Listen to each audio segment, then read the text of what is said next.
Alright, I guess all of you heard the news today that the Commander Rules Committee has abdicated, and Wizards of the Control is taking Wizards of the Coast has taken control of Commander in full. So EDH is theirs now. A lot of people online are talking about it. MTG Moxman, I listened to Magic Historian talk about it. Commander Quarters.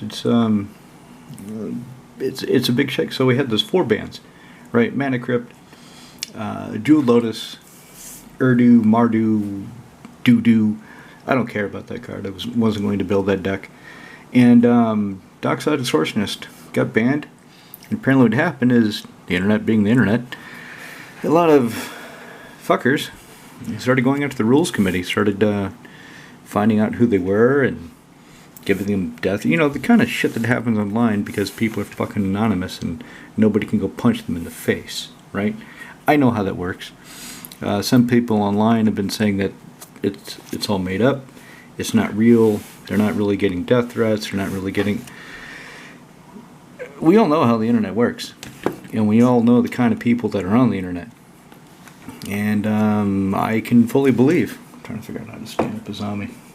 I can fully believe that some bastards were giving threats and wanting to kill them for, or saying they wanted to kill them for all the value they lost. I can believe that. You know, the internet being what it is. So, where are we now? Had those 4 bans. Rules Committee got so much pushback. People were so angry, and of course they're anonymous, attacked them, not physically, but online, in droves, made a lot of vile comments, a lot of vile threats, and they said, you know what, we're trying to control this format, trying to make it better, we're doing the best we can, and this is the thanks we get. We understand we could have handled the ban a bit better, but really? This is what you're going to do? You're going to make threats to us? Fuck this. So they abdicated. Gave Wizards of the Coast full control. Wizards of the Coast, the announcement is on the mothership. If you want to watch something more interactive, I mean, Moxman, I'm looking at it right now, he's got a video up called Wizards Taking Control of Commander. Commander Quarter, same thing. Magic Historian. A grip of other content creators, all bigger than me, which isn't too hard. And what does it mean? What's going to happen? Nobody really knows. In the announcement, Wizard said one of the things they're thinking of is having 4 tiers. 4? Yeah, there's 4 there. 4 tiers. And what's odd is tier 4 is the best tier. Tier 1 is the low tier, which somebody needs to smack them before they formalize this and tell them tier 1 is usually considered the best. You need to kind of go into Zeitgeist here. So, anyway, I'm doing this with the zombie as kind of an exercise, and yeah, that's banned. You know what? I don't give a shit. It's banned for bullshit reasons. Wizards can kiss my ass. It's highly effective in this deck. Tier 1, as they're calling it now, is Precon or lower. Well, which precon from what years? Because precons these days are pretty goddamn good. This deck, this Izami, it'll stomp some precons. Most of my decks, as you know, if you listen to my channel long enough, they're designed to compete against precons, the new ones. They're not designed to stomp them. But Izami's an Astruzhna deck. Izami's designed to be more powerful. And I did get to play her in Astruzhna. When I was there Friday night, we got in, unpacked, played a game, and I took control of the table. I had Mind Over Matter out pretty quickly, 3-tree city, some fast mana.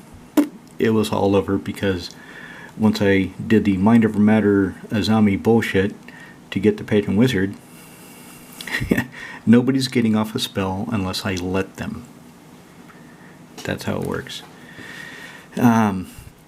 So, Tier 1, as I explain it, will be precons. Tier 4 will be the shit that you sit down and everybody's like, Mana Crypt, turn 1 into Soul Ring and a Talisman into Signet.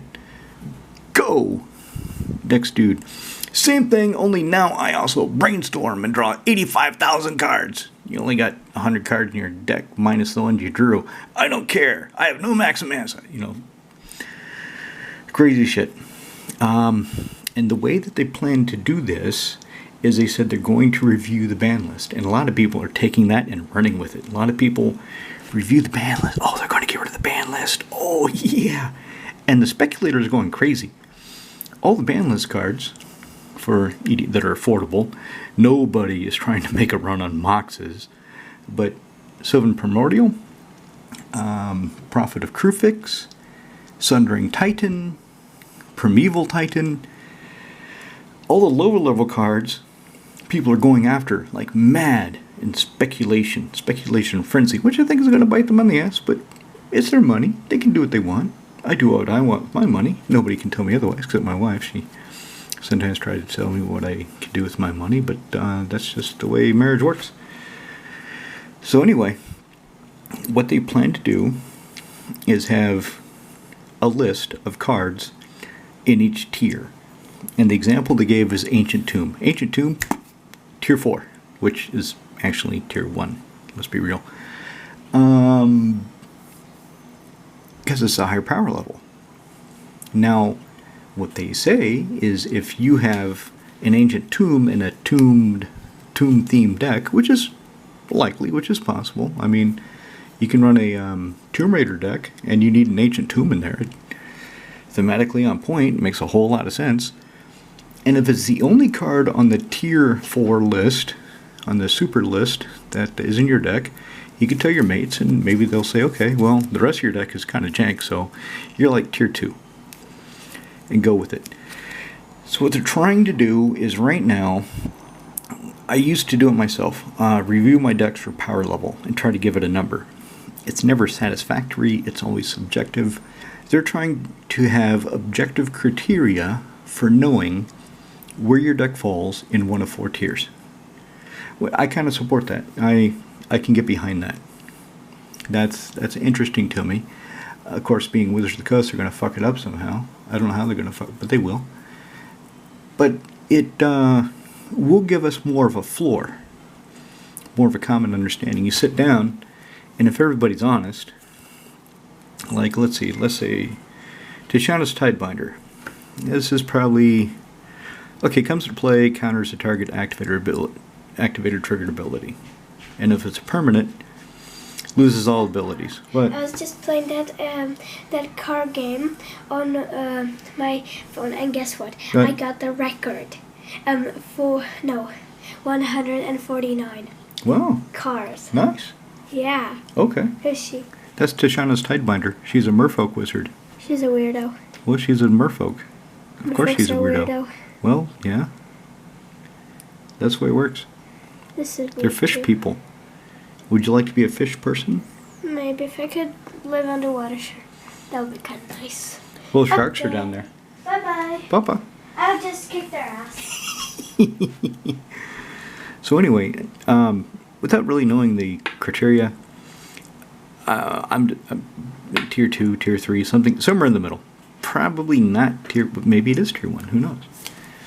Island. Oh yeah, definitely power tier. Island. No question about it. You run islands, you're in tier 4, baby. You're doing super competitive EDH. Tezzeret.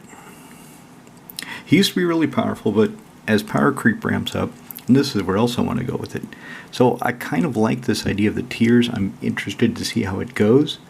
I'm willing to give them the credit, the benefit of the doubt, that they won't fuck up too badly. Where I don't like it, and as everybody that I watch, and I watched 3 videos, 4, no, I watched 4 videos about it, everybody mentions that, of course, Wizards is going to try to wring every last crown they can out of us. They're going to try to financially drain the Commander players even harder than they have been. The way to do that is to push even more crazy broken bullshit into Commander.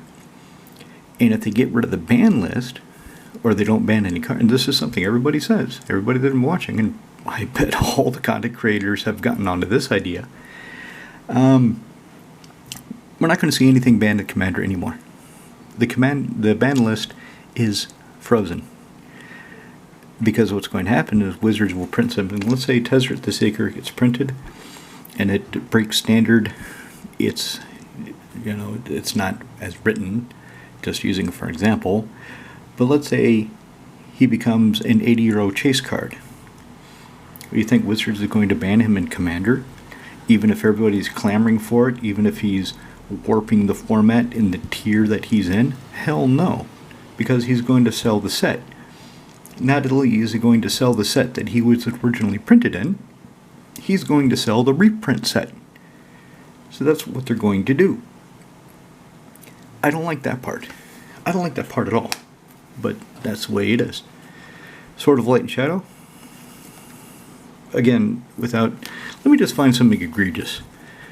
I mean, this is banned, but if they quit caring about the ban list, and they're honest with themselves, the whole shit about racist cards and culturally insensitive cards, it's meaningless, because they've done nothing since then. Nothing. They've not banned anything else. They've not questioned any of the other art. I mean, look at Triumph of Ferocity. The way Garruk is choking the shit out of Liliana. Looks like some fetish stuff. Did they say it's violent against women and ban it? Hell no. So maybe that'll go away. The stupid banned. I'm looking for where's something really egregious in Azami. I know I've got something. Thawing Glaciers, that's probably tier 1. That's GM slow. I don't know what tier that's going to wind up in, but it won't be tier 1, I'm pretty sure. Here we go. Time Spiral. But to be fair, okay, so this is reserve list. Pretty powerful. 6, exile it. Everybody shuffles their hand, graveyard, library together and draws 7 new cards and 9 tap 6 lands. How powerful is that really if I'm not playing Nekazar? If I'm not playing whenever your opponent draws cards, they take damage effects. So I don't know where this is going to wind up. And this is really... So they just made the announcement today. So I don't know where most of these cards are going to wind up. Well, I do. Tier 2, Tier 3, somewhere in the middle. Where's something really egregious that is obviously... This is kind of frustrating because Azami is my strongest deck. My most screwed up. Not really any major combos. It's a control deck. It takes control. There we go. Mana Vault. You think they're going to ban Sol Ring? What tier do you think Sol Ring's going to be?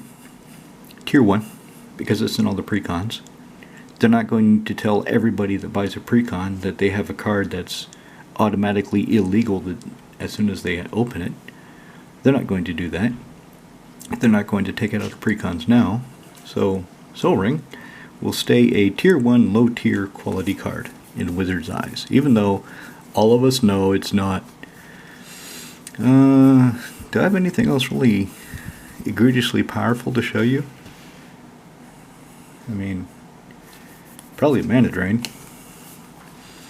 That's probably kind of up there. Urtai, he costs 4 to activate, and he comes into play Summoning Sickness. Oh yeah, Mages. Oh yeah, she'll be tier 4 for sure. The super tier. You can untap an opponent's artifact and gain control of it till end turn. And if it's a creature, you can attack with it. Oh yeah, it's going to smash some people. So it's kind of funny. Azami, my super deck, barring Invoke Prejudice, really there's only 2 cards I could see that would be in tier 4, in the super tier.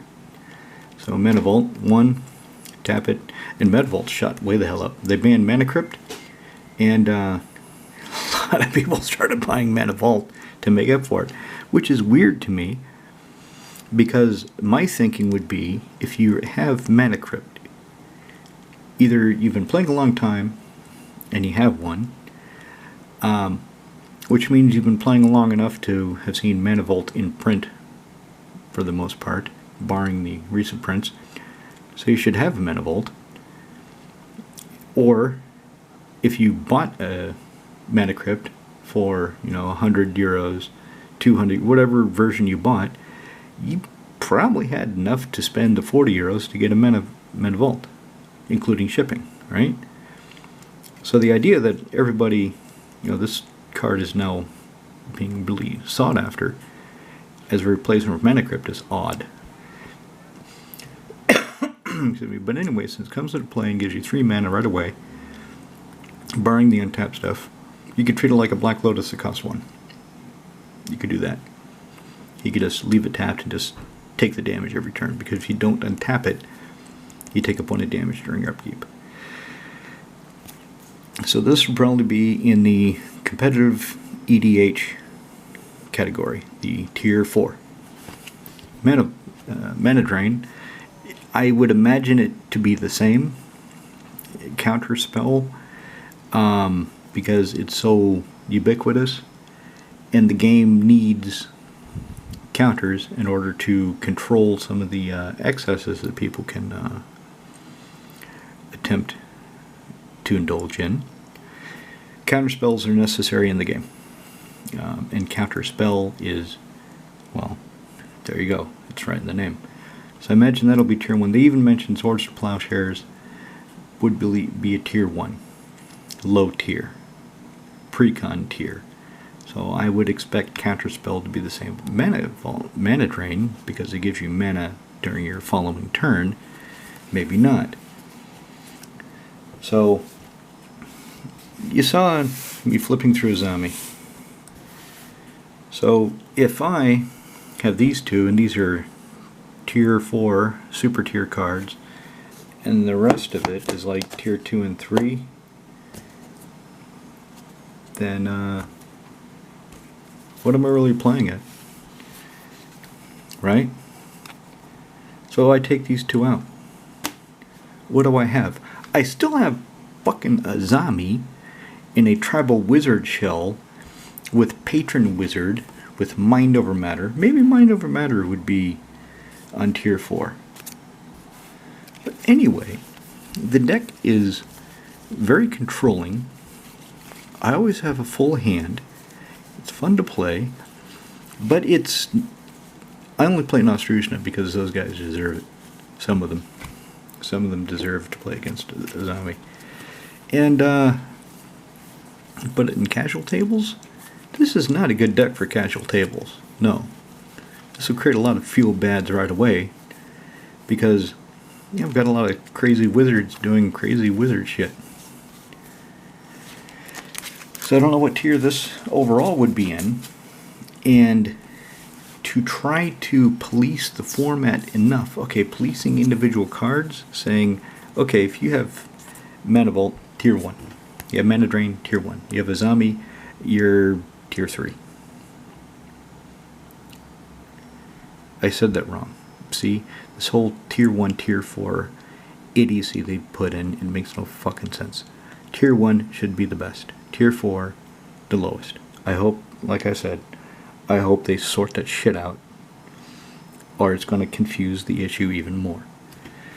Anyway, let's say these two I have to take out of the deck to make it go into a lower tier. Let's say everything else fits into one of the mid tiers because of the cards. I still have fucking Azami.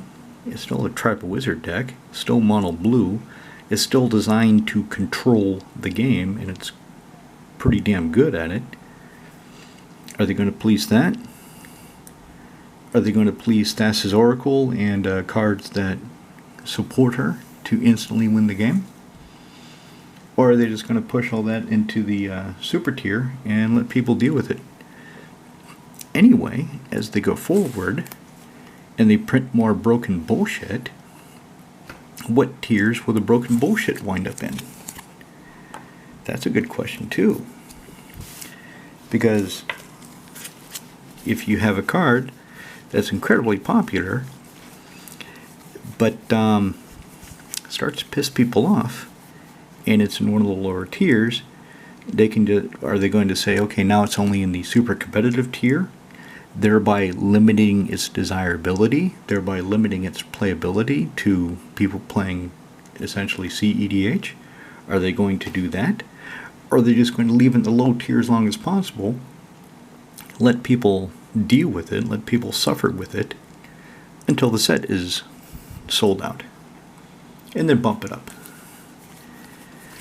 Because like I said, this is going to be some element of cash grab. They're going to try to push even more broken shit on us.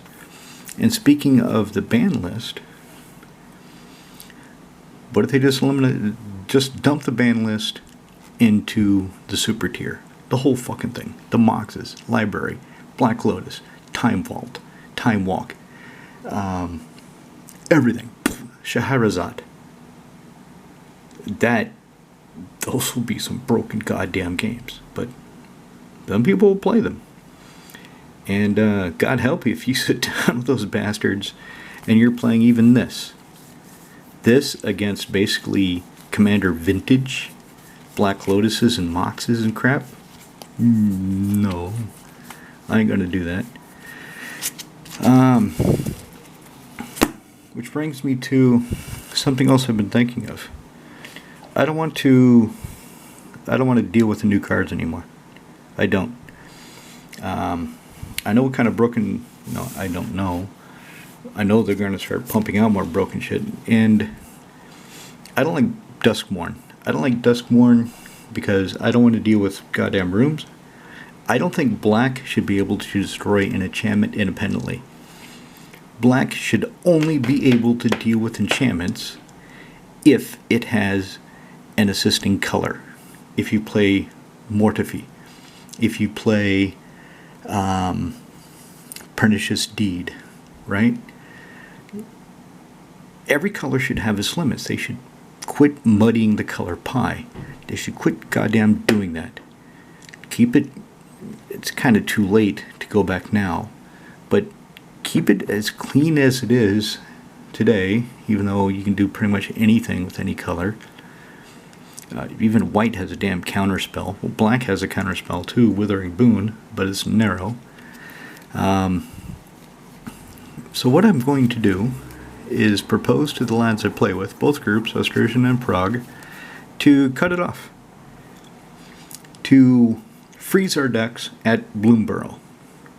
To freeze our decks at now,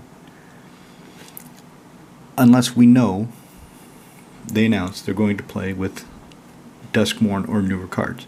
And I know there will be some new cards that I want.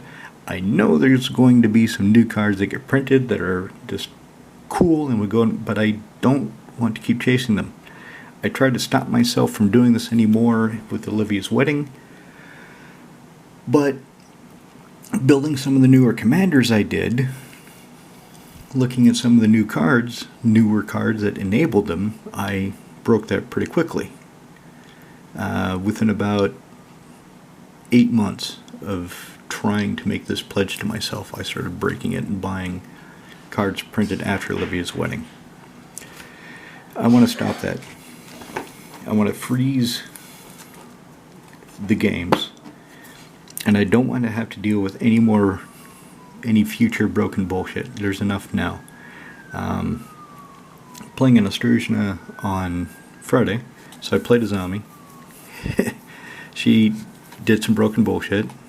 I controlled the game, I won the game. But it was late, so we didn't play again until Saturday. And I'll put up the video with the pre-game banter with Brago. The problem is the pre-game banter didn't really go anywhere because Brago did not work. I got one piece of acceleration, Soul Talisman, which is taken away from me fairly early by a Azami ultimate. Not Azami. Aminatou. Steve-O did Aminatu's ultimate, swished everybody's stuff around. I did get more stuff, but I lost my Soul Talisman, and through various game actions and board wipes, I lost everything that I'd acquired. So I was not happy with the way Brago was working. The second game, I drew a turn 1 Soul Ring, and turn 2, or I had it in my hand turn 1, I can't remember. I had Copy Artifact. So on turn 3, I untapped with 6 mana. Soul Ring, copy artifact, copying the Soul Ring, Hallowed Fountain, and I think a basic island. So I had 6 mana on turn 3. And I just took control of the game. And by the way, Hibernation and Commander, it's amazing. It can be amazing. So the game had gone on with Brago. I was playing against Big Jimmy and Frenchie. They were both playing green. They both built up big boards. Frenchie was playing Joda, so he had a bunch of legends, and a lot of them had green in their identity. Big Jimmy, he's playing some kind of green token deck, and it's getting bad, and the game is looking like it's going to go wrong for me. And then I draw Hibernation, and I sit on it until a fortuitous moment when I cast it and bounce all the crap to their hand, and Frenchie didn't have a counterspell. So they pick up their board. I had a pretty good board. I kept improving my board, and by that point I had Glendolin Archmage out. I had Venser Shaper Savant out. I had Eldrazi Displacer, so I could flicker either of them whenever I wanted. I had Reflector Mage, and with Reflector Mage, I even told him this. I told Big Jimmy, who had a Scoot Mob for a little while, I'm not going to let you have a Scoot Mob. You get distracted with your triggers. I am not going to let you have a Scoot Mob and an ever-increasing number of triggers each turn. So that is what the Reflector Mage will do, is if you play the Scoot Mob, he's going to bounce it back to your hand and keep it there. So a lot of rambling in this video, a lot of different topics. Curious to think what all of you, what your thoughts are on this Commander Rules Committee abdication. Are you hopeful for it? Do you think Wizards will actually manage the format well? Or do you think they'll fuck it up in such an interesting way that it will break the format, cause people to say screw Wizards even more and just go off on their own and play in their own small groups, and people would buy a bit less product because of it? That's kind of the direction I think it's going to go, and I'm going to try to make it happen by not buying anything after Duskmourn with my group. No, the lads will. I know Cube is going to keep buying precons. He buys a precon from us. He loves them. But I want games where I don't have to deal with it. I want to have, when we sit down, okay, do you have any cards after Bloomburrow in this deck? Yes, okay. Then I'm going to play some nonsense like Animar or Edgar Markov. Just because of my impression of the power creep, my impression of how fast and how broken the game has gotten. When Cube played his Duskmourn precon, the one of the black-red dude, by turn 8 he had done 20 points of damage to me. I was playing Saskia. So I want a bit slower games. I want not as slow and grindy as they used to be 10 years ago. But I don't want them to be over by turn 8, by turn 7. I don't want that. And I don't want to have to continuously change my decks to keep up with that shit. I don't want to do that either. So my idea is to convince them to freeze our games with Bloomburrow. Anyway, let's talk. Tell me what you think in the comments below, after you've licked and sucked subscribe.